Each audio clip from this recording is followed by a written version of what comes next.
नई सुबह audio column service में खुश आमदीद। रोजनामा जंग से कॉलम पेश है जराइम की एक नई दुनिया। कॉलम निगार हैं मजहर अब्बास और आवाज है नादिया सबा की।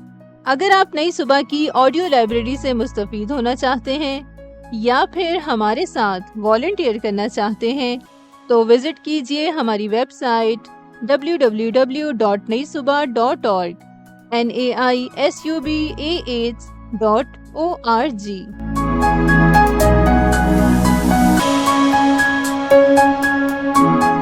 इतवार के रोज मैं 7 से 8 घंटे यरगमाल रहने के बाद बाजियाब हो गया। वो लम्हात जिस कर्ब में गुजरे उसका अंदाजा वही कर सकते हैं जो इससे गुजर रहे हैं। अगर कोई आपके व्हाट्सएप को अपने कंट्रोल में लेकर आप बनकर उन तमाम नंबर्स पर पैगामात, दरखास्तें, खास तौर पर पैसों की भेजना शुरू कर दे तो आप यरगमाल ही तो हुए।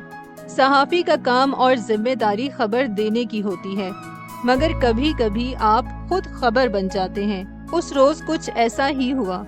मोबाइल फोन वैसे भी हमारे जहनों को अपने कंट्रोल में ले चुका है। हम आपस में कम और फोन से ज्यादा बातें कर रहे होते हैं। 4 दोस्त एक टेबल पर होते हैं मगर गुफ्तगू मोबाइल से कर रहे होते हैं। अब अगर ऐसे में आप हैकर के हाथ लग गए तो वो किसी जिन की तरह आपको काबू कर लेता है। उस रोज भी कुछ ऐसा ही हुआ। ये जराइम की एक नई दुनिया है जिससे निमटने के लिए जिन वसाइल, ट्रेनिंग और अहलियत की जरूरत है इसमें हम अभी काफी पीछे हैं और मुजरिम बहुत चालाक हैं। हाल ही में कायम नई अथॉरिटी NCCI को अभी बहुत कुछ करने की जरूरत है, मगर मुझे खुशी है कि छुट्टी के दिन के बावजूद जिस तरह उन दोस्तों ने मदद की और मेरा व्हाट्सएप बाजियाब करवाया, उन अफसरान का शुक्रिया। कुछ रोज पहले कराची ही की एक खातून सियासतदान को भी इस टेंशन से गुजरना पड़ा। उस दौरान उनसे गुफ्तगू करके अंदाजा हुआ कि जुर्म की इस वबा में तेजी 2021 के बाद से आई, जब पूरी दुनिया कोरोना वायरस में मुब्तला हो गई थी और 90% काम ऑनलाइन शुरू हुआ और माली मामलात भी ऑनलाइन हो गए। सबक ये मिला कि आपको इस तरह का फोन आए और आपसे हर तरह के सवालात शुरू कर दिए जाएं, तो आप फोन काट कर दोबारा उसी नंबर पर कॉल करें। अगर कोई किसी तरह का कोड मांगे तो खबरदार ये गलती ना करें। वो कभी किसी इदारे के एहलकार बनकर फोन करते हैं, कभी किसी कंपनी के एहलकार बनकर। अगर फिर भी गलती हो जाए तो 1799 के नंबर पर फोन करके इत्तला दें। ये सब अपनी जगह, मगर ये एक ऐसी खतरनाक वबा है जो कोरोना से कम नहीं। एक और मशवरा जो वफाकी सतह पर कायम NCCI के साथी ने दिया वो था कि व्हाट्सएप हैक होने के बाद अपनी सिम ब्लॉक ना करवाएं। सिम ब्लॉक करवाने का मुझे एक मोबाइल शॉप वाले ने कहा था। मैंने कहा भाई साहब, सिम बंद करूंगा तो दोस्तों को पता कैसे चलेगा कि मेरा व्हाट्सएप हैक हो गया है।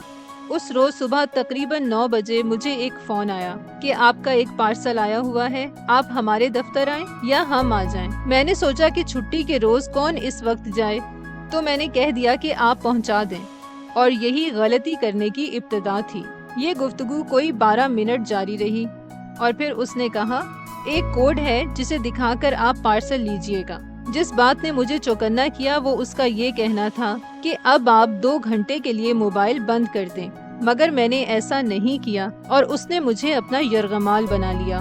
कुछ इत्मीनान जरूर हुआ कि मैं बाजियाब हो गया, मगर एक अनजानी सी कोफ्त और टेंशन अब भी है कि मैं उनके निशाने पर आ गया।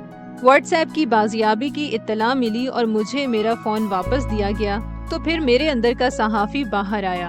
कोई 2 घंटे मैंने और मेरे एक दोस्त ने साबिका FIA और मौजूदा NCCI के दफ्तर में गुजारे तो अंदाजा हुआ कि इस 4 करोड़ के शहर में जहां लाखों अफराद के पास मोबाइल हैं, सिर्फ चंद अफसरान और स्टाफ।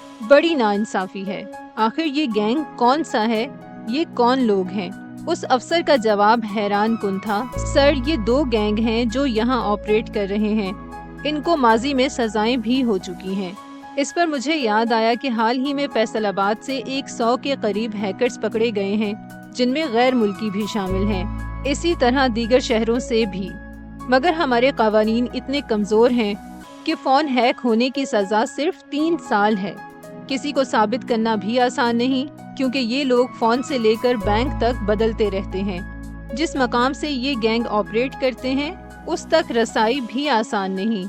ये मुजरिम माली तौर पर बहुत खुशहाल नहीं होते, मगर घर हो न हो ख्वाहिश होती है नई बड़ी गाड़ी रखने की। एक सहाफ़ी की सारी फिक्र फोन में मौजूद उसका डेटा होता है। वो शायद उस हैकर के लिए तो किसी काम का नहीं, मगर हमारे लिए बहुत अहम होता है। बेहतर है मोबाइल पर गुफ्तगू कम से कम हो।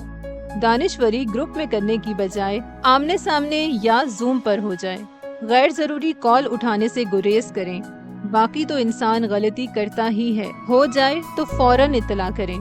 बस इस बार बचत अल्लाह के शुक्र से इस वजह से हो गई कि जिस तरह मेरे व्हाट्सएप के अगवाकारों ने मेरे दोस्तों को मजहर बन के मुखातिब किया, वो मेरा अंदाज कभी रहा ही नहीं। इसलिए मुझे दर्जनों कॉलें आईं और यूं बचत हो गई। बाकी जिंदगी तो हादिसात का नाम है। दुआ यही होती है हादिसा सानेहा ना बने। तमाम दोस्तों का शुक्रिया जिन्होंने इस मुश्किल में साथ दिया।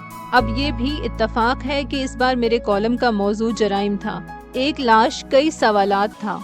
1974 की शबनम उस्मान मॉडल के कत्ल से लेकर हाल ही में होने वाली मॉडल हुमैरा असगर की पुरइसरार मौत तक, यहाँ भी उसका मोबाइल लैपटॉप देखा जा रहा है।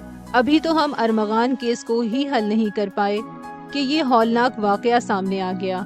न जाने मुझे क्यों लगता है कि ये लाश 8 माह तक उस फ्लैट में नहीं थी। ऐसा कैसे मुमकिन है कि इतने माह तक किसी ने भी खबर नहीं ली। खैर, इस वक्त मोबाइल दहशतगर्दी की बात हो रही थी।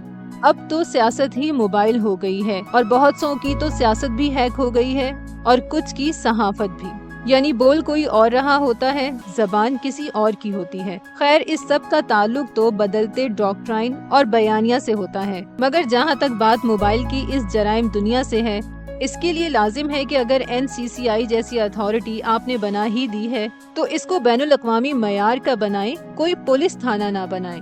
मेरिट जिसकी इस माशरे में कभी कदर नहीं हुई, अगर यहाँ भी पसंद नापसंद रखी गई तो नुकसान का अंदेशा ज्यादा है। एक दरखास्त जरूर है NCCI के दोस्तों से जिन्होंने बेइंतहा मदद की कि अपनी हेल्पलाइन 1799 को इतवार के रोज भी खुला रखें। ये 24 घंटे की सर्विस है।